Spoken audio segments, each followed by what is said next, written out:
What's Up WID premiered a special edition episode of our podcast available exclusively on our YouTube channel, where deaf students from Gallaudet University discuss their experiences with disasters in their home countries of Japan and Nigeria. Check out the episode today by visiting youtube.com/WID_ORG.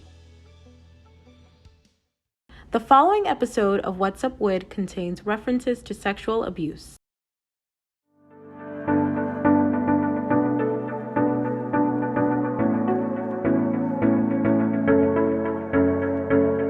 Hello everyone, and welcome back to What's Up WID, the World Institute on Disability podcast, where we discuss what's up in the disability community across the globe.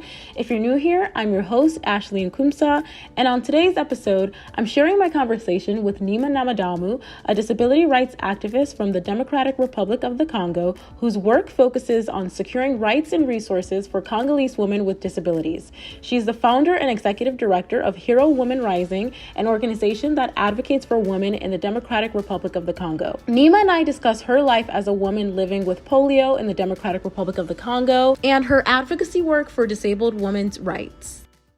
Thank you so much, Neema, for joining me for today's episode of our podcast to discuss advocating for disabled women's rights. So can you please share with our audience a little bit more about your life growing up in the Eastern Congo and how being diagnosed with polio when you were, I believe, 2 years old, how did that affect your life? And how did that put you on the trajectory to advocate for women with disabilities? Okay, well, you asked me the good question, how my life or how I continue, how I become advocacy for women with disability. First of all, I born as other kids, normal kids. I born in South Kivu province, in Mwenga territory, in Itombwe sector. Is there I born, and why Itombwe? Itombwe is natural forest for now, yes. I born as other kids and I grown up. When I have 2 years old, I get polio.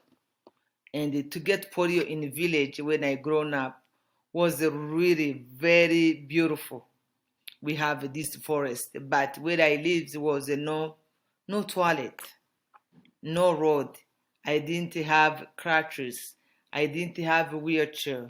That is how I born and I grown up. In Jersey is no access at all for women with disability or for people with disability, for all. In boarding school, I was only children or student with disability. And it was a big school, prestigious school, really, and it was many stairs, many. I study one level, I sleep to another level, I go to eat another level, I go to play to another level. It was a big school, was left by colonizer Belgium, was for girls only. And I stayed there for 6 years. I get my diploma. And when I finished there, when I was still on the floor, and my one guy who was blind man, he was talking on radio. And when he was going to Kinshasa, my capital country, and they came to my school because I was remarkable. I was only one girl with a disability, whole school, like 1,000 kids.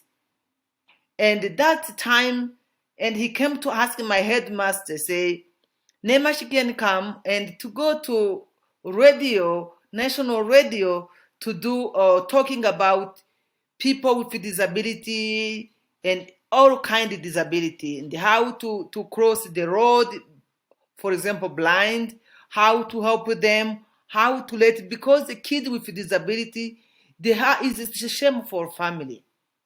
It's a really shame. It's how now, because I grown up when I born with full love of my mother, I didn't know. It's discrimination outside in the world for people with disability. Because there was no access, no one who could ask access, no one. But also I was there, and now I beginning to go to radio, national radio, RTNC, in South Kivu province, Bukavu. When I begin was in 90s. And I began there walking, talking, and to see many kids with disability who, when in home, they hiding them. When you go, visitor come, say, oh, go in the room, they close you there. You can't talk with other people. And there, I finished university. When I finished university, I begin working, but no one who can give me really good job. And during that time, I have one friend who was from my village who became really big authority in South Kivu province. But he couldn't give me a job. And I said, what is the wrong? Why is this?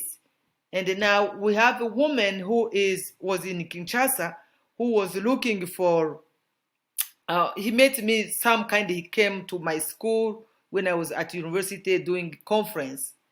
And she saw me, and now she asked that guy that was in the capital now, say, you have someone in your tribe who have education, who can really work with me? And the guy say, yes, we have a Neema. And say, oh, okay. And they send me ticket, invitation. I didn't write to look for job because no one, if they saw me physically, they can't give me job. I went there and I began working with her. And I work and I begin with as a social advice. And the social advice really, I navigate the disability. I see women with disability. They live on the street. They live like miserable.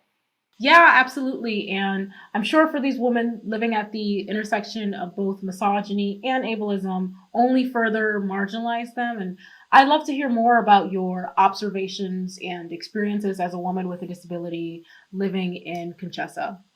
When I finish job, I do around because I was a social advisor to my minister.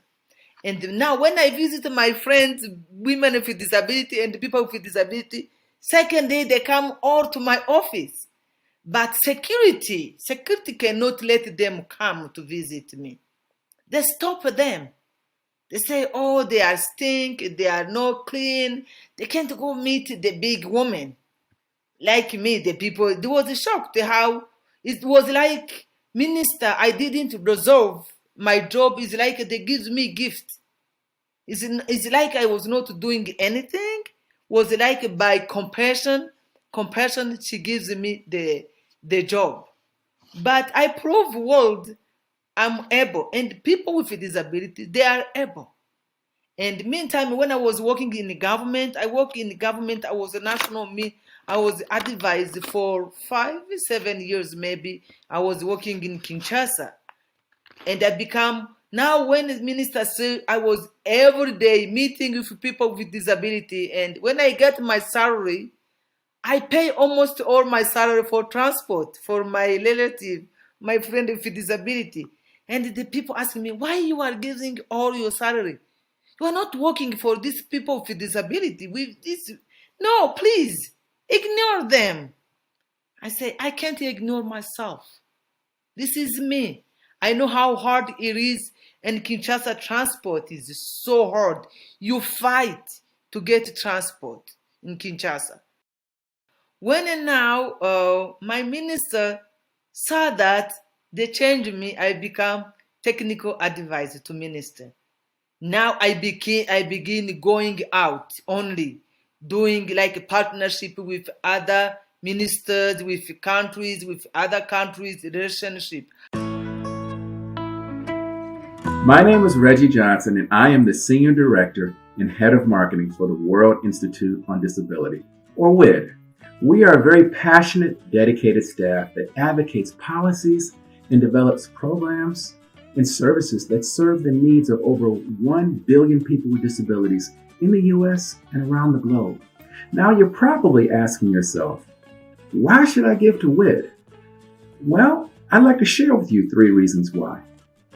First, we help organizations achieve greater access and accessibility of their products and services for people with disabilities, because we believe that greater access and accessibility benefits everyone. Second, we provide trainings, tools, resources to help people with disabilities and their loved ones make the most informed decisions about their employment and long-term housing goals. And third, it's no longer if a disaster happens, but when is the next natural disaster going to occur? Whether it's a flood, tornado, earthquake, wildfire, or ice storm, we provide disaster preparedness and resilience trainings and help accelerate assistance and resources to disability-led organizations in impacted areas, both during and after a disaster. Your financial support helps us continue to do this work. Please consider a financial contribution, as your support would truly be appreciated. Now, I know around 2011, you began your work with World Pulse, which, for those of our listeners who are unaware, it's an organization that globally advocates for women. Can you tell us more about, the work that you started to do with them and how you specifically advocated for disabled women when you were working with World Pulse? The World Pulse is an organization who amplify women's voice.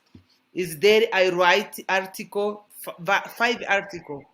One was how people with disability they are missing in the world, and especially in Congo. And when I write those articles, in World of Photo, they choose 3 women around the world. And they choose me from Africa, another woman from India, another one from Syria. And then now we came here in America. When we came, we did America tour in 2012. After that, when the women, I was on a meeting, different meeting with women, and the women asked me, Neema, where is your vision? I say, I wanted to have our own center in Bukavu, because when I was there, I was renting cyber cafe, and I help women to have email, Facebook account, tweet, Skype, and everything on media center technology. And that was the beginning of my job. Is how I found Maman Shujaa, Hero Women Rising. I love that you were able to help these women to establish a platform for them to share their stories on social media, especially in this current digital age of social media that we're living in. Disabled people have really been able to build coalitions and mobilize for disability inclusion, largely, thanks to social media and, of course, in-person mobilization. But a lot of it has started on conversations that take place on social media. So I also mentioned this a couple of weeks ago on our podcast that there are so many disabled content creators that are reclaiming the narrative. We recently published a blog post of so many disabled content creators and influencers who are really reclaiming the narrative and telling their own stories. So I want to commend you for giving them mediums to have their voices be heard. And I know that your organization also joined forces with the Women's Earth and Climate Action Network to address the pervasive problem of industrial deforestation and illegal logging in the Congo. Can you explain the interconnectedness between climate justice and disability justice? How are those two concepts connected? Oh my goodness, that is a very good question. That concept, they are very connected.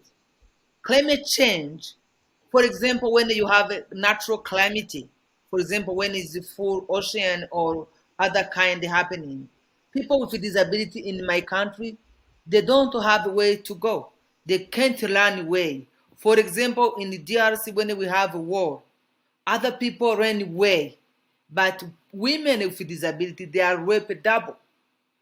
With people who was living with them, when they run away, other people, rebel who come to take that place, they rape them again. And no one who can say that. And also about climate change. We are affected because we are on the front line. Is why I'm fighting with that. I'm one of the people in DRC because I live in the forest. And that when we live in the forest, about climate change, we do what? Let me tell you. When people go to look wood for cooking, or charcoal, people with disability, they can't move it to go do the stuff. And we don't have electricity for cooking. We don't have a gas.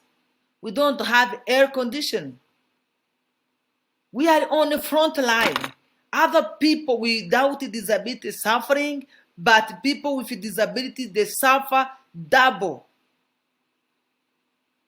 And it's why we don't have running water. And it's people abusing our source. Because we was building near our source, the small house they can build for you. But no one now who go to take a jerrycan, bring water for you. No one. But when we talk about these issues, no one who help us because no one who knows. Whole world is missing that subject. You can be here in America. People with a disability, if they don't have access, you can't have a peace. But people here in America, it's like heaven. Everyone, you have elevator, you have access people in a bus. But in Africa, is nowhere, nothing. But this is so far away to get these things, to get human being. If they can get people with disability have, for example, we have big alternatives to change this world. We have a solution. But people, I don't know why they wanting to put only money on the bank, those paper, that they don't have a value as human beings have a value. Absolutely. And when these disasters and climate events occur, people with disabilities are far too often not accounted for, either before, during, or after a disaster. And ultimately, they end up losing their lives because of that.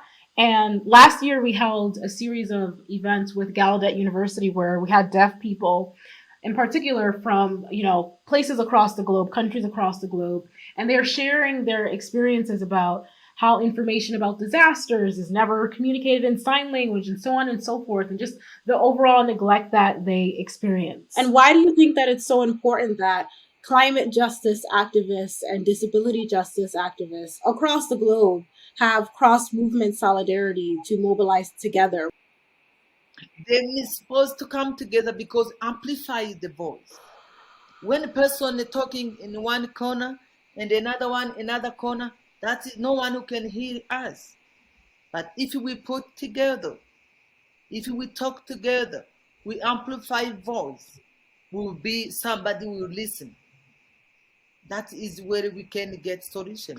Yep, there's definitely strength in our solidarity, and much too often we see our social justice movements as being separate. But if we dive deeper, and we really don't need to dive that deep, but if we, at first glance, they may seem separate, but if we dive deeper, we realize that there's so much overlap and intersectionality in, for example, climate justice and racial justice and gender equity and disability justice and so on and so forth. So when we mobilize together, that's exactly how we can begin to create change. And I came across a really profound quote from you where you said that you don't believe that making an impact is measured solely by amassing followers, but whether or not you are an inspiring leader. How can people with disabilities, especially those who are multiply marginalized, how can they lead the way in social justice? How do you think they can do that? That is very good question. Through education. You can tell someone who doesn't know speaking different language, who doesn't have education to control his own body. He will do kind of running like for office. No, through education. And don't feel shame, those kids with disability, closed in the rooms, not to go out. No, let them go to school. That is my job every day, fighting for let kids with disability go to school, get education. Yeah. Education is so important, which is why I believe the access barriers that you experienced when you were in school and many other people with disabilities are continuing to experience, they really need to be eliminated. And I think there are not only these, physical access barriers once you are actually in a school environment, but there's also wealth disparities that don't even allow people with disabilities to even have the opportunity to receive a formal education. So there's definitely a lot of work to be done to kind of level that playing field and allow people with disabilities to have equal access to education, especially those who are multiply marginalized. How do you think that women and girls with disabilities can achieve liberation from gender-based violence and ableism and discrimination? How can they fight against the discrimination that they experience as women and girls? If they have some people working with them, giving them opportunity to have access to give the voice. If you couldn't invite me to speak with you, you couldn't hear my voice. Why is access so important? Why is accessibility something that African governments and really globally, why is that something that needs to be prioritized, do you think, by the governments in Africa and across the globe? Why is accessibility something that we need to prioritize? That is really what I can say is no access, no peace, and no justice. How you can do that? If you don't have access, is no justice and no peace. We need that things to go together. And when you make things accessible, everybody else benefits. You mentioned earlier elevators. That's a perfect example of something we have here in the United States that and not only people with disabilities take elevators, people who are not disabled benefit as well. So accessibility is everything. It really means everything. So Yeah. like you said, no access, no peace. I love that. That is No very access, profound. no peace, no access, no justice. Mm-hmm. Yes, be our ambassador, be our voice, because we are voiceless. What projects and initiatives is your organization, Hero Woman Rising? What are you currently working on that people can find out about and check out? Oh, I'm working with girls, especially I make pads because the girls in the village they live without. When I back there for after 25 years, I back on Itongo Forest. I see no change. I see really no change for girls. They still abusing, sexual abusing, harassment, all those kind. And that I say, why no change? And women told me, Neema, because we we don't when the girls kids begin school, primary school, they begin all like 50% together. But when they finish primary school to go to secondary school, when they get periods, they begin every month 7 days absent at school because they don't have pad. Because it's not because they are poor, but no those because we don't have a road. No that pad you use only one day you put way. May so no at all. That grows now they can't do like grandmother was doing. That was a big deal for me, and I was shocked. And they say, "This is problem." I say, "Yes," because I work with technology. I take advantage of that technology. I went there. I found one organization called Days for Girls, and that we send girls at studying those in Uganda and the back, we already distribute 11,000 and something more to girls, different schools, to women when they go to maternity have babies, they don't have an alternative. That is one project. The second project, we are planting trees because we see Oh, yes women with disability and other people with disability they can't go so far travel so far looking wood for cooking looking for charcoal for example but we are planting trees everyone can have maybe 100 trees around his village or in his house and he can get easily because you can't cook you can't have the light is the light you have the fire night that is how we are doing that project, planting the trees. And the third one, we are doing education. Like we already built the school. After building school, we have the girls and now because we keep that program with making kit, we call keep girls on the school. Daisy for Growth project. In our program, we call Keep Growth on School. That is what we are doing. And that is really kind of busy, making me busy, making my colleague busy, every day busy. Is that we are doing, my dear. That is important work. That's great work. And I'm so glad that you're working on those three things, from making sure women and girls have access to pads and other sanitary, products, to helping them to be stewards of the environment, and of course, providing them with access to education. You're doing some really important and much needed work in the Congo. So I'm just super happy to have been able to have this conversation with you. And you truly are amazing, and you're doing such great work within the disability community. So thank you once again. This was a conversation that was so very much needed, and it was a wonderful conversation. And I really appreciate it to be able to learn from you and grow with you and think with you. So thank you so much for sitting down with me today. Thank you so much.